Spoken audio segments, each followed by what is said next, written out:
انسان دا فکر نکو چې داغه صغیره ګناه دو او کداغه کبیره ګناه دو، بلکې د انسان دا خیال همیشه دا وي چې دا ګناه دو او که ګناه نه دو.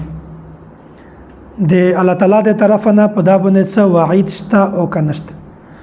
حکیم الامت حضرت مولانا اشرف علی تانوی رحمت الله علیه فرمایي چې د مونږ خال ډېر په شوق سره پوښتنه کو چې داغه صغیره ګناه دی او کدا کبیره ګناه دی، یا چې د دې د پوښتنې مقصد دا دی چې کچیره داغه صغیره ګناه وي بیا دې کو، کچیره داغه کبیره ګناه وي بیا دې دغه ګناه نه په سیر باندې شي هغه ګناه نه کو.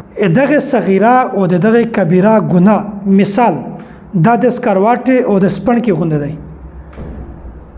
لکه څنګه کبیره ګناه د دغه مثال د سکرواټ دی، صغیره ګناه د وړي کې ګناه د دغه مثال د سپن کې غونډه دی.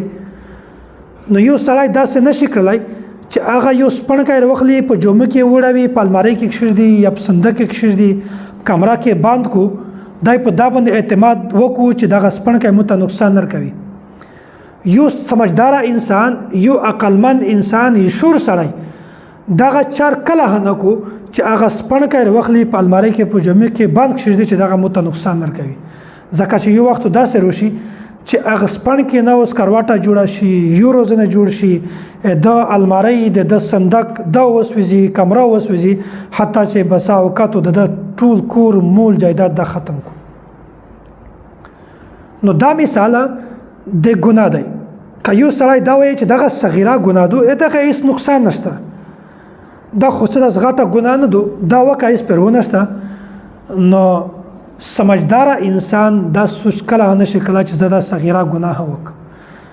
ځکه چې یو سړی په خپل اختیار سره یو ګناه وکړو، دغه معمولی ګناه د انسان د هلاکت د بربادۍ سبب جوړیږي.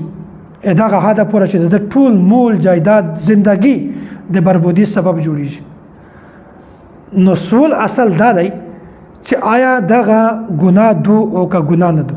دا سوال غلطه چې صغیره ګناه دو که کبیره دو. اصل سوال دا دی چې دغه ګناه چار دو او که نه دو. آیا الله تعالی میش دغه چار نه منې کړي او که نه منې کړي؟